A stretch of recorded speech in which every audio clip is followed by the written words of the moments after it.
Hi viewers, welcome to our channel. ప్రస్తుతం మనతో పాటు టీడీపీ స్పోక్స్ పర్సన్ సూర్యదేవలత గారు ఉన్నారు. వారితో మాట్లాడదాం. మేడం నమస్కారం. మేడం నమస్తే. మేడం, ఫోన్ ట్యాపింగ్ వ్యవహారం మరి తెలంగాణలో ఎంత సంచలనంగా మారిందో మనం అందరం చూస్తున్నాం. సో కేటీఆర్ గారి పైన ఎన్నో ఆరోపణలు వస్తున్నాయి. హీరోయిన్ల ఫోన్లు ట్యాప్ చేసి బెదిరించారని చెప్పేసి, ప్రతిపక్షాల నేతల ఫోన్లు ట్యాప్ చేశారని. అది ఇప్పుడు వీటన్నిటికీ సమాధానం చెప్పారు ఆయన. మరి ఎటువంటి సంబంధం లేదు నాకు, ఇటువంటి ఆరోపణలు చేస్తే మాత్రం లీగల్గా ఫేస్ చేయాల్సి వస్తుందని అంటున్నారు. మేడం, మరి మీ ఒపీనియన్ ఏంటి ఆయన చేసిన ఈ వ్యాఖ్యల పైన? ఆదిత్య, మనం గతం నుంచి కూడా చూసుకుంటే అంటే బీఆర్ఎస్ గవర్నమెంట్ ఉన్నప్పుడు సో ఎవ్వరూ కూడా వాళ్ళ గురించి నోరెత్తి మాట్లాడే వాళ్ళు కాదు. అంటే ఒక భయం అనేది ఒక మీడియాకు కూడా అదే అనిపించుంటుంది. సామాన్య ప్రజలకే కానివ్వండి, ఒకటి రెండు వాళ్ళు ఇద్దరు ఎదిరించినంత మాత్రం వాళ్ళందరూ జైలుకి కూడా వెళ్ళారు. వాళ్ళని అరెస్ట్ చేశారు. వాళ్ళని వారం రోజులు రిమాండ్లో పెట్టడము, 15 రోజులను వాళ్ళని కొద్ది రోజులు జైల్లో పెట్టి, ఇంకా వాళ్ళు వచ్చిన తర్వాత కూడా వాళ్ళు మాట్లాడితే సహించలేని పరిస్థితిలో ఉన్నారు. అలా ఒక్కరిద్దరు అట్లా ఎదిరించగలిగారు. కానీ మీడియా అంతా కూడా సైలెంట్ అయిపోయింది, ఎవ్వరూ మాట్లాడలేదు. కానీ ఈరోజు ఇన్ని అవకాశాలు ఉన్నాయి, కనపడుతున్నాయి. అది ఏంటి, కవిత గారి విషయం తీసుకుంటే, సో ఢిల్లీలో లిక్కర్ విషయంలో ఆవిడ అరెస్ట్ అవటం కానివ్వండి, దాని గురించి కూడా మాట్లాడొద్దని చెప్పి దానికి కూడా అందరికీ వార్నింగ్స్ ఇవ్వటం జరిగింది. వాళ్ళకి నోటీసులు వెళ్ళటం జరిగినాయి కొన్ని మీడియా ఛానల్స్ కూడా. తర్వాత దాన్ని సైలెంట్ చేయాలని చూస్తారు. కానీ అది ఎక్కడ ఆగట్లే. నోటీసులు ఇచ్చిన ఇప్పుడు వాళ్ళు లేనిది ఏదైనా సృష్టిస్తే తప్పుగా ఖచ్చితంగా ఇవ్వాల్సిన అవసరం ఉంటుంది. సో జరిగింది ఆడ బయట. ఇప్పుడు సీఎం చెప్తున్నాడు, ఎవరు ఈ రాష్ట్రానికి సీఎం చెప్తున్నాడు, తెలంగాణ సీఎం రేవంత్ రెడ్డి గారు చెప్తున్నారు. సో చెప్పినప్పుడు మీరు రేవంత్ రెడ్డి గారికి ఇవ్వండి నోటీసు. దాని గురించి మాట్లాడే పబ్లిక్కి ఎందుకు ఇస్తారు? దాని గురించి చర్చించే మీడియా ఛానల్స్కి ఎందుకు ఇస్తారు? ఎందుకు ఇవ్వాల్సిన అవసరం ఏంటి? మీకు ధైర్యం ఉంటే మీరు మాట్లాడాలనుకుంటే రేవంత్ రెడ్డి గారు చెప్పారు కాబట్టి రేవంత్ రెడ్డి గారికి ఫస్ట్ మీరు నోటీస్ ఇచ్చి తర్వాత మిగతా వాళ్ళ మీద గురించి మాట్లాడాల్సి వస్తుంది.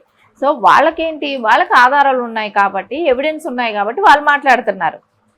అది బేరీజ్ చేసుకొని మీడియా అయినా సరే దాని గురించి డిస్కషన్లు చేసేవాళ్ళైనా సరే వాళ్ళందరూ వచ్చి ఏదైతే వాస్తవాలు ఉన్నాయో దాని గురించి వాళ్ళు డిస్కస్ చేస్తున్నారు. సరే, ప్రవీణ్ రావు అని అరెస్ట్ చేయటం అనేది నిజం కాదా? సో ఆయన ఇలాంటి ఫోన్ ట్యాపింగ్లు చేశాడనేది నిజం కాదా? ఈరోజు అంటే ఒకళ్ళు ఎన్ని డిపార్ట్మెంట్లో ఉన్న అందరు పోలీసుల దగ్గర నుంచి వచ్చిన తర్వాత ఇప్పుడు ప్రభాకర్ రావుని అరెస్ట్ చేశారు. అది నిజం కాదా? ఆయన ఇన్వాల్వ్మెంట్ లేదంటారా? ఇన్వాల్వ్మెంట్ లేకపోతే ఆయన ఎందుకు అరెస్ట్ అయ్యారు? సో ఇవన్నీ ఉన్నాయి కాబట్టి, ఆధారాలు కనపడుతున్నాయి కాబట్టి ఎవరైనా మాట్లాడడానికి అవకాశం దొరుకుతుంది. మీరు ఎవరైనా మా మీద మాట్లాడితే మేము నోటీసులు ఇస్తాం, మేము కేసులు, మీరు దాని గురించి మీరు కోర్టులకు చుట్టాలనో ఇంకోటి బెదిరిస్తే ఎవడు భయపడతాడు? సో ఇప్పుడు మీ అధికారం కూడా కాదు. మీ అధికారం ఉన్న రోజులు అంటే కొంతమంది ధైర్యం చేయగలిగారు కానీ అందరూ ధైర్యం చేయలేకపోయారు. సో ఇప్పుడు అధికారం లేనప్పుడు ఎవరూ కూడా భయపడరు కదా. సో నువ్వు కంప్లైంట్ ఇస్తావు, సో కేసు అవుతుంది, కోర్టుకి వెళ్తుంది. సో ఏమవుతుంది, తిరుగుతారు, కొన్ని రోజులు కొట్టేస్తారు. సో రేపొద్దున నిజం నిరూపణ అయిందనుకోండి, మీరు జైలుకి వెళ్తారు. జైలుకి వెళ్ళారనుకోండి, అప్పుడు వీళ్ళు ఇంకా కేసేసి వీళ్ళు కూడా ఇచ్చేస్తారు కదా. ఇవంతా అనవసరం. ఫస్ట్ మీ మీద లేదు అనుకున్నప్పుడు మీరు ఓపెన్గా దాని గురించి జరగలేదనే దానికి మీరు ఇన్వెస్టిగేషన్ చేయించుకుంటారా, మీరు అటెండ్ అవ్వండి. వాళ్ళు ఏమైనా మీ మీద ఆధారాలు చూపెడుతున్నారు కదా, ఆధారాలు దొరకకపోతే వేరే విషయం. ఆధారాలు ఉన్నాయని వాళ్ళు మాట్లాడుతున్నారు కదా. డైరెక్ట్ సీఎం గారు మాట్లాడేటప్పుడు మిగతా వాళ్ళు మాట్లాడటానికి మిగతా వాళ్ళు మీరు ఎవరు మాట్లాడకూడదు నా గురించి, నా కుటుంబం గురించి, మేము చాలా పెద్ద వాళ్ళం, మేము చాలా మోనార్కులం అని అంటే ఎవరు వింటారు? ఇది ప్రజాస్వామ్యం.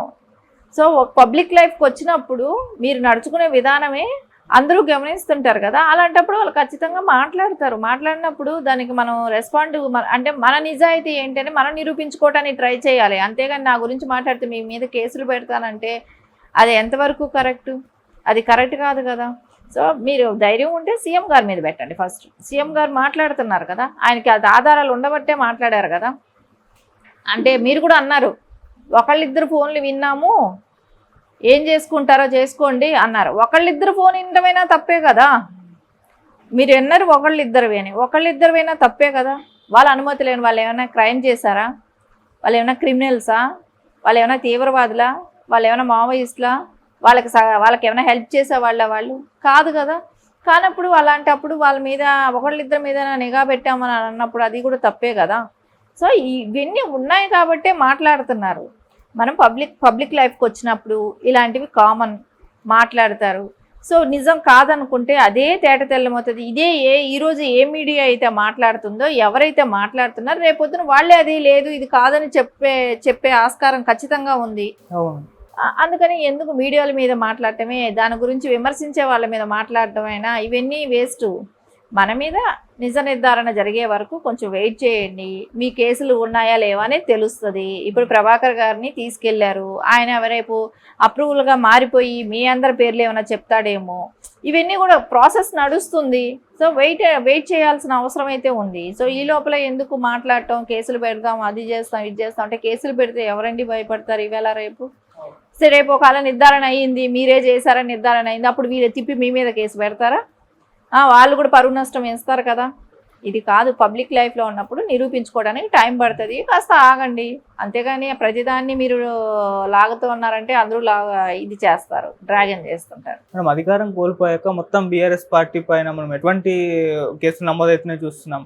అటు ఢిల్లీ లిక్కర్ స్కామ్లో కవిత గారు, కేటీఆర్ గారి పైన ఫోన్ ట్యాపింగ్ వ్యవహారం అని చూస్తున్నాం, కాళేశ్వరం ప్రాజెక్ట్ అంటున్నారు. అంటే మొత్తం బీఆర్ఎస్ పార్టీ ఒక అవినీతి పార్టీ అని ప్రూవ్ చేయడానికి కాంగ్రెస్ ప్రభుత్వం ప్రయత్నం చేస్తుందా, లేకుంటే నిజంగా అలా జరిగినాయి అంటారు మేడం? ఖచ్చితంగా అవి జరిగిన అంశాలే కదా. ఇప్పుడు ప్రూవ్ చేయాలనుకుంటే ఒక కాంగ్రెస్ పార్టీయే మాట్లాడుతుంది, కానీ అట్లా కాదు కదా. ఓ తెలుగుదేశం మాట్లాడుతుంది, ఓ బీజేపీ మాట్లాడుతుంది, కాంగ్రెస్ మాట్లాడుతుంది, అన్ని పార్టీలు మాట్లాడుతుంది, సిపిఎం అన్నీ మాట్లాడినవే కదా. కాళేశ్వరం ప్రాజెక్టు వద్దన్నారు. సో మద్యం లిక్కర్ కేసు అనేది మొత్తం ఇప్పుడు దేశవ్యాప్తంగా చర్చ అయింది. ఇవన్నీ జరిగిన అంశాలే కదా. సో దీని గురించి బాధపడే అంత ఆయన మేమేమీ చేయలేదు, మాకేమీ సంబంధం లేదు, ఇప్పుడు ఈ ఫోన్ ట్యాపింగ్ కూడా మాకు సంబంధం లేదు అని అంటే ఎవరు చేశారు? అంటే మీరు అసమర్థ గవర్నమెంట్ 10 సంవత్సరాలు నడిపారా? ఇంత ఫోన్ ట్యాపింగ్ నడుస్తుంటే ఎవరో చేయిస్తున్నారని చెప్పారంటే కూడా అనుకోండి, 10 సంవత్సరాలు మీరు ఏం చేస్తున్నారు? అంటే ప్రజలకు రక్షణ ఎక్కడా? అంటే వాళ్ళ పర్సనల్ లైఫ్లో కూడా ఎంటర్ అయ్యేటట్టు వచ్చింది అని అన్నప్పుడు మీరు ఇక్కడ తెలంగాణ స్టేట్లో తెలంగాణ గవర్నమెంట్ ఈ 10 సంవత్సరాలు రక్షించినవి ఏముంది? ఎక్కడ రక్షణ కల్పించినట్టు? ఒకరి పర్సనల్స్కి ఒకళ్ళు షేర్ చేసే విధానం కరెక్ట్ కాదు కదా. అంటే మీకు ఏ అధికారం ఉందని అదే అడుగుతున్నారు, అదే పబ్లిక్ మాట్లాడుతుంది, దాని గురించే డిస్కషన్స్ నడుస్తున్నాయి, అదే చర్చ అయింది ఈరోజు తెలంగాణ స్టేట్లో. ఈ ఫోన్ ట్యాపింగే చర్చ అయింది. దాని గురించే ఎమ్మెల్యేలు ఇప్పుడు గెలిచిన వాళ్ళందరూ కూడా, అంటే ఓడిపోయిన వాళ్ళు ఎమ్మెల్యేలు కూడా ఇదంతా ఫోన్ ట్యాపింగ్ మూలానే మేము ఓడిపోవటానికి ఒక రీజన్ వాళ్ళు కేసులు వేస్తున్నారు. ఇది ఎన్నిక చెల్లదు, వాళ్ళు గెలిచిన స్థానాల్లో ఎన్నిక చెల్లదు అని వాళ్ళు కేసులు వేస్తున్నారు. సో దానికి మీ సమాధానం ఏంటి? దీని వెనకాల చాలా ఉన్నాయి, అవన్నీ కన్క్లూజన్కి రావాలి. కొంచెం ఓపిక పట్టండి. వాళ్ళు ఎవరో అప్రూవల్గా మారిన వాళ్ళు సమాధానం చెప్తారు. సమాధానం చెప్పినప్పుడు మీది తప్పు ఉందా లేదా అనేది వాళ్ళు నిర్ధారిస్తారు. ఈ లోపల ప్రజలకి ఒక ఇంట్రెస్ట్ జరిగిందా లేదా అనేది. సో దాని మీడియా కూడా అంశాలు రోజు బయట తీసుకొస్తుంది, చెప్తుంది. దానికి మీరు మీడియా మీదకి నోటీసులు పంపించటం, మా గురించి మా ఫ్యామిలీ గురించి డిస్కషన్ చేసిన వాళ్ళందరికీ నేను కేసులు వేస్తానంటాం. ఇప్పుడు అదే కేసులు ఎమ్మెల్యే క్యాండిడేట్లు, ఓడిపోయిన క్యాండిడేట్లు అందరూ మీద కేసు వేస్తానంటున్నారు. సో మీరు అవన్నీ కూడా ఎదుర్కోవాల్సిన అవసరం ఉంది కదా. అవును, మనం ఏం చేస్తామో అవతలాలు కూడా అదే చేస్తానంటారు కదా. ఖచ్చితంగా ఇప్పుడు వాళ్ళు చేసేదానికి ఇల్లు ఎదుర్కోవాల్సిన అవసరం ఉంది. సో మొత్తం మేడం పార్లమెంట్ లోక్సభ ఎలక్షన్స్ దగ్గరలో రాబోతున్నాయి కాబట్టి ఇవన్నీ కూడా మ్యాటర్లోకి వస్తాయి. మరి ఇవేమన్నా బీఆర్ఎస్ పార్టీ పైన ప్రభావం చూపించే ఛాన్సెస్ కనిపిస్తున్నాయా మేడం? ఖచ్చితంగా బీఆర్ఎస్ పార్టీకి అయితే ప్రభావం అయితే బాగా గట్టిగా దెబ్బ తగులుతుంది ఇది. ఎందుకంటే ఫోన్ ట్యాపింగ్ అనేది ఎవరు కూడా హర్షించరు. అంటే ఎవరు పర్సనల్ లైఫ్కి ఇక్కడ ఒక భరోసా కల్పించలేదు. ఇక్కడ అన్నీ ఓపెన్ లాగా ఎవరి ఫోన్ ఎప్పుడు ఎవరు వింటున్నారో తెలియదు అన్నట్టు. అంటే తెలంగాణ స్టేట్లో ఈ 10 ఏళ్ళు ఎవరికి పర్సనల్ లైఫ్ లేదు అన్న చందాన్ని అనిపిస్తుంది.